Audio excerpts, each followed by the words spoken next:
अस्सलाम वालेकुम नाजरीन। खबर से आगे और नया दौर में आपको खुशामदीद।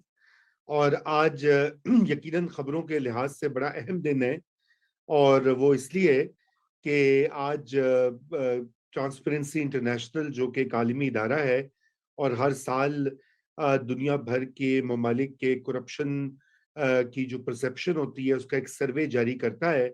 और उसके मुताबिक पाकिस्तान की जो पोजीशन है वो मजीद नीचे गिर गई है, और पाकिस्तान जो है उसमें करप्शन जो है, तासुर जो है पाकिस्तानियों का और पाकिस्तान के पब्लिक सेक्टर का करप्शन के बारे में, वो कहीं ज्यादा बढ़ गया है। इत्तेफाक की बात है या हुस्न इत्तेफाक कहिए कि ये उस हुकूमत में हो रहा है जिसका कि नारा सबसे ज्यादा करप्शन को खत्म करने का था, और जिसका इंतखाबी वादा भी यही था, बल्कि सारी सियासत का महवर भी सियासतदानों की करप्शन था। और उसी हुकूमत के दौरान ये हो रहा है। तो यकीनन ये बहुत एक तशवीशनाक बात है, और हुकूमत के लिए भी एक बहुत बड़ी एम्बेरसमेंट होगी। हम इस पर भी बात करेंगे। इसके अलावा हमें प्रोग्राम के अगले हिस्से में मोहसिन बेग साहब ज्वाइन करेंगे, और उनसे हम गुफ्तगू करेंगे कि इमरान खान साहब ने जो 2 रोज पहले कहा कि वो सड़कों पर निकल कर हुकूमत से बाहर आकर और भी खतरनाक हो जाएंगे, तो क्या खतरनाक वजीर आजम साहब जो हैं वो ये पैगाम दे रहे हैं इसलिए कि उनको लग रहा है कि उनके दिन गिने जा चुके हैं, या महज वो शतरंज की सियासी शतरंज की खेल पर अपने मोहरे आगे पीछे कर रहे हैं। और आखिर में हम ये भी बात करेंगे कि आज पीडीएम का जो इजलास हुआ, उन्होंने 23 मार्च को महंगाई मार्च का अयादा किया फिर से। पाकिस्तान पीपल्स पार्टी पहले ही एंड ऑफ फरवरी के ऊपर एक मार्च का ऐलान कर चुकी है। तो क्या ये अपोजिशन भी अपनी कमर बांध रही है, या अपोजिशन में जो निफाक है और बिखरी हुई है, क्या ये दोबारा से मुत्तहद होकर हुकूमत को टफ टाइम दे सकते हैं या नहीं? ये सवालात भी हैं जो आज हमारी ज़ेर बहस आएंगे। मगर सबसे पहले हमें डॉक्टर फरूख सलीम साहब ने ज्वाइन किया है। आप उनको पहले भी देख चुके हैं, आप सब जानते हैं। मईशत के ऊपर और इस तरह के मामलात के ऊपर से जुड़े हुए मामलात पर बहुत गहरी नजर रखते हैं। और आज ये जो ट्रांसपेरेंसी इंटरनेशनल का सर्वे जो आया है 2021 का, इसके बारे में भी हम इनसे कुछ सवालात करेंगे, और ये हमें बताएंगे कि इनका तबसरा क्या है और ये कैसे उसको इंटरप्रेट करते हैं। आज इन्होंने ट्विटर के ऊपर तो बहुत सारी चीजें शेयर की हैं, वो भी अभी हम आपको दिखलाएंगे। उनमें बड़ी खतरनाक बातें भी हैं, लेकिन डॉक्टर फरूख साहब की जबानी सुनेंगे। वेलकम डॉक्टर साहब, हमेशा की तरह आपके वक्त का बहुत शुक्रिया।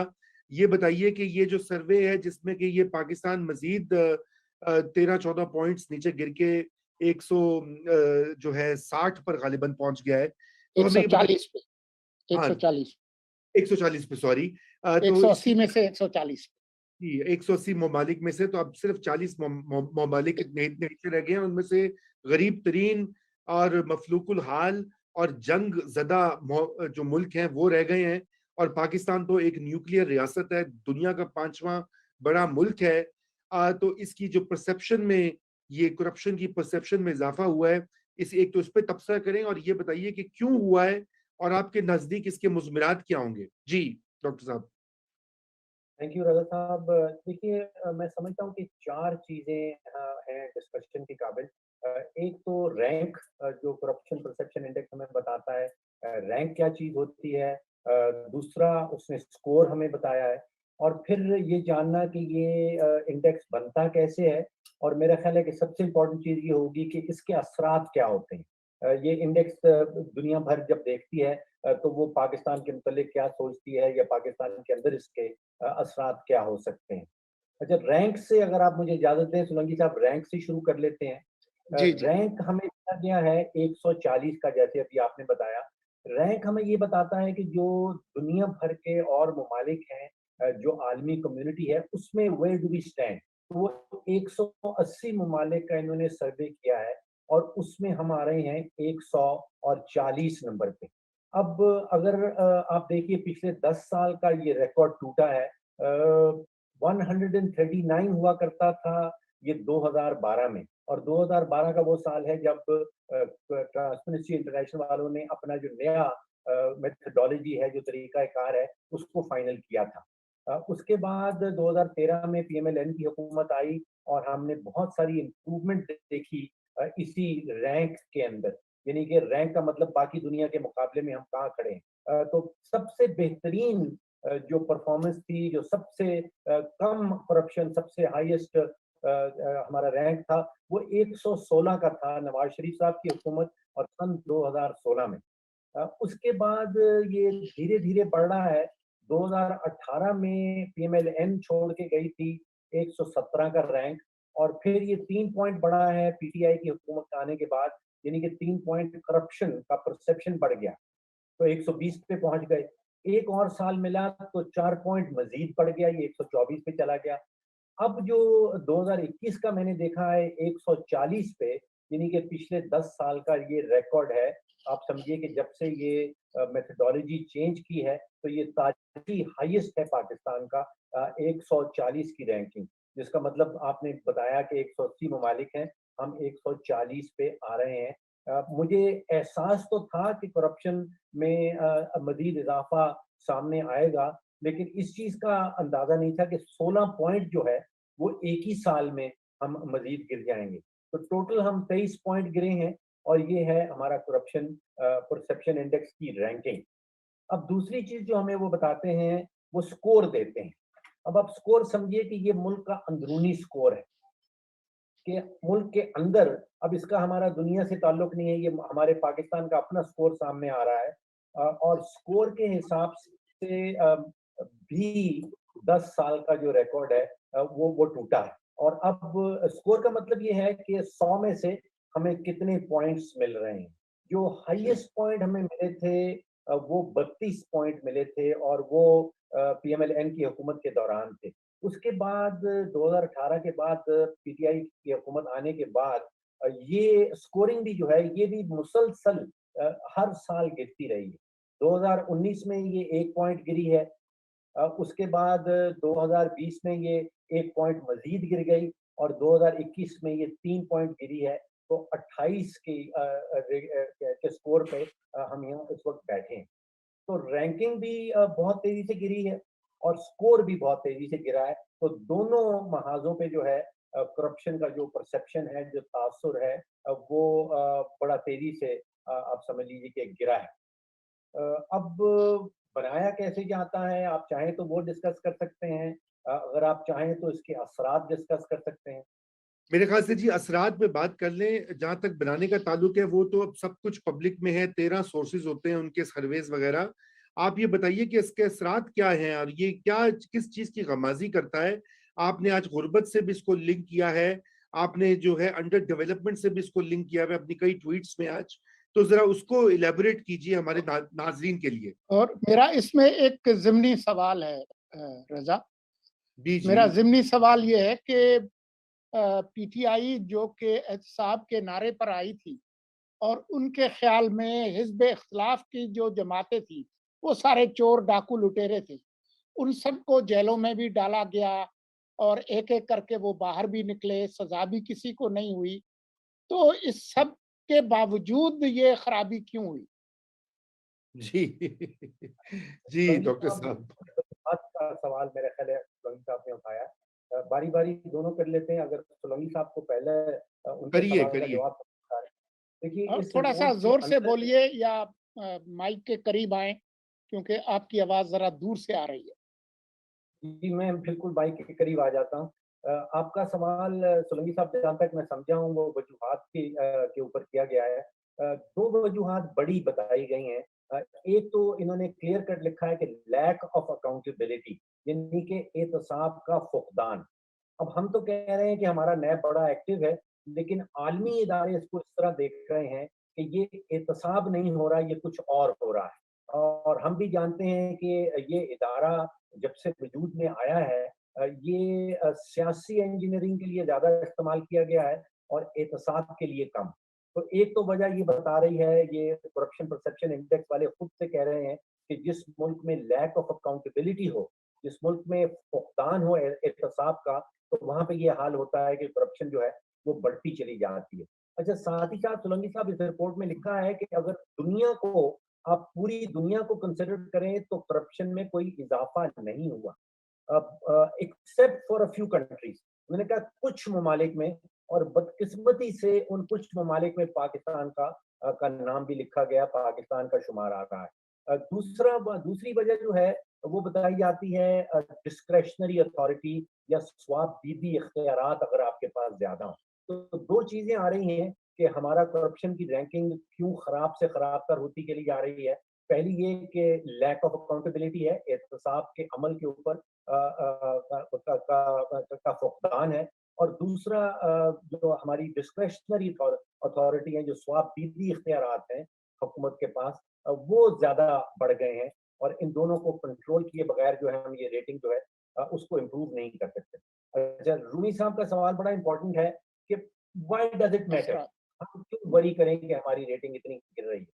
देखिए, ये जब से इदारा बना है दुनिया भर में इसको बड़ा सीरियसली लिया जा रहा है और मुख्तलिफ असरात इसके जो मुल्कों में आते हैं। जब जिस मुल्क की करप्शन का रेट बढ़ जाता है या करप्शन परसेप्शन इंडेक्स ये कहता है कि आपके यहाँ करप्शन बढ़ गई है, तो एक तो उसका डायरेक्ट लिंक गुर्बत के साथ नजर आता है कि जिन मुल्कों में करप्शन जो है वो बढ़ती चली जाती है, वहां पे गुर्बत की शरह भी बढ़ जाती है। और ये आपने अपने मुल्क में हमने अपने मुल्क में भी देखा कि गुर्बत की शरह जो है वो 3 साल पहले 30-31% बताई जाती थी कि आबादी का 30-31% है। आज हम बैठे हैं कहीं 40% पे। तो आप समझिए कि तकरीबन 9 करोड़ पाकिस्तानी ऐसे हैं जो इस वक्त शरह गुर्बत से नीचे रह रहे हैं। दूसरा इफेक्ट इसका बेरोजगारी के ऊपर आता है। कहते हैं कि जिन ममालिक में करप्शन का परसेप्शन बढ़ता है, खराब होता नजर आता है, वहाँ पे बेरोजगारी भी बढ़ जाती है और हुकूमत के ऊपर अवाम का एतमाद। ये सोलंकी साहब आप मुझसे बेहतर जानते हैं कि जब एतमाद अगर अवाम का हुकूमत के ऊपर खत्म होना शुरू हो जाए तो उसके असरात फिर कितने गहरे हो सकते हैं। फिर सियासी अदम इस्तेहकाम, अगर गुर्बत होगी, बेरोजगारी होगी तो नेचुरली सियासी अदम इस्तेहकाम भी होगा। और रूमी साहब, बड़ा इंपॉर्टेंट इशू है फॉरेन डायरेक्ट इन्वेस्टमेंट का। जी हाँ, जो जी हाँ। मुल्क से बाहर बैठे हैं सरमायाकार, अरब हाथ डॉलर लेके, और वो ढूंढ रहे हैं मुल्क को कि हम किस मुल्क में जाके सरमायाकारी करें। वो बड़ी गौर से ये करप्शन परसेप्शन इंडेक्स के ऊपर गौर व खौस करते हैं। और अगर ये देखा गया है कि जब किसी मुल्क का करप्शन परसेप्शन इंडेक्स खराब हो रहा होता है तो उस मुल्क में जो फॉरेन डायरेक्ट इन्वेस्टमेंट हम कहते हैं, सरमायाकारी मुल्क से बाहर आने, वो भी गिरना शुरू हो जाती है। अब बदकिस्मती की बात है, ये सब चीजें हम अपने मुल्क में देख रहे हैं। हमारी फॉरेन डायरेक्ट इन्वेस्टमेंट भी गिर रही है, गुर्बत की शरह भी बढ़ रही है। तो इसका डायरेक्ट लिंक समझ लीजिए, आप कह लीजिए चोली दामन का साथ है एक करप्शन परसेप्शन इंडेक्स के साथ। बहुत खूब आपने कहा। और आज हुकूमत के वुज़रा जो हैं वो स्पिन डॉक्टरिंग हस्बे मामूल कर रहे हैं। वो कह रहे हैं जी ये फाइनेंशियल करप्शन नहीं बढ़ी, ये तो रूल ऑफ लॉ का, चूंकि हम उसकी इंडेक्स में रूल नीचे ऑफ हैं। लॉ और एलीट कैप्चर, एलीट कैप्चर, जी दोनों और तो एलीट कैप्चर का तो हम नमूना देख चुके हैं। इससे पहले मैं एलीट कैप्चर की बात करूं, मैं चाहता हूं कि हम ये भी देखें कि खान साहब पहले क्या कहा करते थे ट्रांसपेरेंसी इंटरनेशनल के, क्योंकि अभी उनके बहुत से सपोर्टर्स। अकवाले ज़रीन सुनना बहुत जरूरी है। जी, मैं चाहता हूं कि ये छोटा सा क्लिप है इंटरनेशनल की जरा बात हुई, उसकी जो खास चीज देखने वाली है कि तकरीबन 1 साल में वही ट्रांसपेरेंसी इंटरनेशनल कहती है कि करप्शन पाकिस्तान में 20% बढ़ गई। पाकिस्तान की हुकूमत दुनिया की करप्ट तरीन हुकूमतों में ट्रांसपेरेंसी इंटरनेशनल के मुताबिक समझी जाती है। लोग क्या, मैं कनाडा के टीवी के ऊपर गया, कनाडा में वहां अपील की, उन्होंने मुझे साफ साफ पूछा कि जी आप ये पैसा जाएगा नहीं लोगों के पास, ये तो करप्शन में पैसा चला जाएगा। साफ उन्होंने मेरे से पूछा। जब आपकी गवर्नमेंट के अंदर बड़े बड़े मुजरिम बैठे हो, चोरी के सारे रिकॉर्ड तोड़ दिए जाएं, ट्रांसपेरेंसी इंटरनेशनल कहे कि पाकिस्तान ने माशाल्लाह एक ही जगह तरक्की की और वो करप्शन में तरक्की की है, तो फिर अवाम की खिदमत, अवाम जब करप्शन होती है तो अवाम करप्शन की कीमत महंगाई के जरिए देती है। एक इंटरनेशनल इदारा है जो दुनिया में हर मुल्क में देखता है कितनी करप्शन है, उसका नाम है ट्रांसपेरेंसी इंटरनेशनल। उसके मुताबिक पिछले 4 साल में पाकिस्तान में जो करप्शन और टैक्स की चोरी हुई वो है 8,500 अरब रुपया। जी, खान साहब को भी 8,000 अरब और खरब और मिलियन की बाकी अपने वुज़रा की तरह हिसाब किताब नहीं आता। डॉक्टर साहब कम से कम ये तो आप कर देते कुछ काम के उनको मिलियन और बिलियन का, ट्रिलियन का फर्क ही बता देते कि कितने सिफर होते हैं। अभी तक वो यही लगे रहते हैं 36,000 अरब, 20,000 अरब, और वो नाइव सपोर्टर्स उनके वो वही समझते हैं 20 अरब है। बहरहाल मैंने ये क्लिप्स इसलिए इनको दिखाना इसलिए नहीं, ये मतलब नहीं था कि हम कोई खान साहब को एम्बेरस कर सके, हम ये कह सके कि ये वो हुकूमत है और ये वजीर आजम वो हैं जो ट्रांसपेरेंसी इंटरनेशनल की रैंकिंग्स को मान चुके हैं पब्लिक डिक्लेरेशंस में। आपने देखा कि पहला क्लिप 2004 का था, यानी कि आज से 17 साल 18 साल पहले से वो यही मंत्रा जो है या यही बात कह रहे हैं। तो आज उनकी दौरे हुकूमत में हुआ। आप मुझे डॉक्टर साहब ये थोड़ा सा बता दीजिए, आई नो आपका चलते चलते, कि क्या ऐसे 3-4 बड़े वाकयात हुए हैं या ऐसी क्या कौन सी जो स्टेट कैप्चर की मिसालें हैं जो कि पिछले हमने इस दौरे हुकूमत में देखी जिसकी वजह से ये परसेप्शन को मजीद तकवीत मिली है? देखिए, कोई दर्जन भर चीजें रिपोर्ट के अंदर लिखी गई हैं, लेकिन मैं 4 जो सबसे इम्पोर्टेंट चीजें हैं कि हम यहाँ इस वक्त जहाँ हम खड़े हैं, उसकी वजह क्या है? वो नापते क्या हैं? आपने आपने बताया कि 16 सर्वेज हैं और शायद दर्जन भर इंस्टीट्यूशंस हैं। पाकिस्तान की जो रेटिंग है वो बेस्ड है 8 सर्वेज के ऊपर। 8 सर्वेज जो हुए हैं पाकिस्तान के अंदर, 8 सोर्सेज हैं उसके। अच्छा, वो क्या पूछ रहे हैं? वो पहले नंबर पे पूछते हैं ब्राइबरी, रिश्वत सतानी के मुतालिक आपका क्या ख्याल है, आपका क्या तासुर है? दूसरा वो पूछते हैं डाइवर्जन ऑफ फंड्स। अब सोलंकी साहब उसको क्या कहेंगे कि आपने एक खास पर्पस के लिए मुस्तक किए थे, कोई एलोकेट किए थे पैसे और वो वहां इस्तेमाल नहीं हो रहे, आपने कहीं और इस्तेमाल कर दिए, तो डाइवर्जन ऑफ फंड। तो रिश्वत सतानी, डाइवर्जन ऑफ फंड्स, और फिर वो कहते हैं पब्लिक फंड्स प्राइवेट यूज, यानी कि ये पब्लिक फंड्स हैं, आपके और मेरे टैक्स के पैसे हुकूमत के खजाने में जमा थे और उसको किसी प्राइवेट इस्तेमाल में ले लिया गया है। आपने टैक्स के पैसे किसी प्राइवेट जगह पे खर्च कर दिए। और चौथा बड़ा उन्होंने कहा कि नेपोटिज्म, वो इकरबा परवरी जिसको कहते हैं। तो ये 4 चीजों को वो कैप्चर करते हैं कि आप हमें तासुर बताएं रिश्वत सतानी के बारे में, डाइवर्जन ऑफ फंड्स के बारे में, और पब्लिक फंड्स कहीं आपने प्राइवेट इस्तेमाल तो नहीं किए, और इकरबा परवरी। बिल्कुल जी, बहुत जबरदस्त आपने वाज़ेह तरीके से बताया। डॉक्टर जी साहब, सोलंकी ये साहब। भी बताइए कि आज हमारे इत्तलात के वजीर ने ये इत्तला दी है कि बाकी सारी रिपोर्टें हमारी अच्छी हैं, सिर्फ एक वो इदारा है द इकोनॉमिस्ट इंटेलिजेंस यूनिट, उसने बस हमारे खिलाफ खबर दी है और उन्होंने नाम लिए बगैर कहा। वैसे आप ये पता कर लें कि उसका पाकिस्तान में सरबराह कौन है। ये इत्तला उन्होंने नहीं दी कि कौन है वजीर इत्तलात में। ये क्या मामला है? तो रंगी साहब, उनका काम है, उनकी नौकरी लगी हुई है, आप लगी रहने दें। देखिए, रिपोर्ट में बड़ी वाज़ेह तौर पे लिखा गया, उन 8 सोर्सेज का नाम भी बताया गया है। उसमें इकोनॉमिक इंटेलिजेंस यूनिट भी है, उसमें वर्ल्ड इकोनॉमिक फोरम भी है, उसमें वर्ल्ड बैंक भी है, उसमें वर्ल्ड जस्टिस प्रोग्राम भी है, उसमें फ्रीडम हाउस भी है। ये दुनिया भर के माने हुए इदारे हैं। और इन इन इन देखिए, करप्शन परसेप्शन वाले अपना कोई खुद सर्वे नहीं करते हैं। ये बाकी इदारों के जो सर्वे किए हुए हैं, उनकी बुनियाद के ऊपर उन्होंने ये कमीशन किया हुआ है कि उनकी बुनियाद के ऊपर आप हमें एक ये करप्शन परसेप्शन इंडेक्स जो है वो बना के दें। तो हुकूमत का काम स्पिन स्पिन करना है, वो करती रहेगी। लेकिन बड़ा मुश्किल हो रहा है सोलंकी साहब इसको स्पिन करना। और दूसरा, आप जरा देखिए कि वो 1 करोड़ और 70 लाख वोट जो मिले थे सन 2018 में, मैं समझता हूँ कि उसमें एक तो खान साहब का अपना ब्रांड था, वाकई में ब्रांड था, वो वोट खींचता था, अट्रैक्ट करता था। दूसरा, एक बड़ा स्ट्रॉन्ग बयानिया था कि हम एंटी करप्शन करेंगे और करप्शन के खिलाफ बयानिया। और तीसरा जो उनकी मदद कर रहा था वो एस्टेब्लिशमेंट। तो अब आप सोचिए कि खान साहब का ब्रांड, खान साहब का बयानिया और एस्टेब्लिशमेंट का साथ देना। अब वो ब्रांड जो है वो तो बड़ा बुरी तरह पिट रहा है, और वो जो बयानिया है उसकी भी पिटाई शुरू हो गई है। जो एस्टेब्लिशमेंट वाला मामला है वो आप हम सबसे बेहतर जानते हैं, बिकॉज आप पिंडी वालों के सबसे करीब रहते बिल्कुल फरूक साहब, आपने ये तो बात सही कही, पिंडी भटिया हैं। में इनकी रिहाइश है। इसलिए ये सबसे बेहतर जानते हैं। बहरहाल आपके वक्त का बहुत शुक्रिया।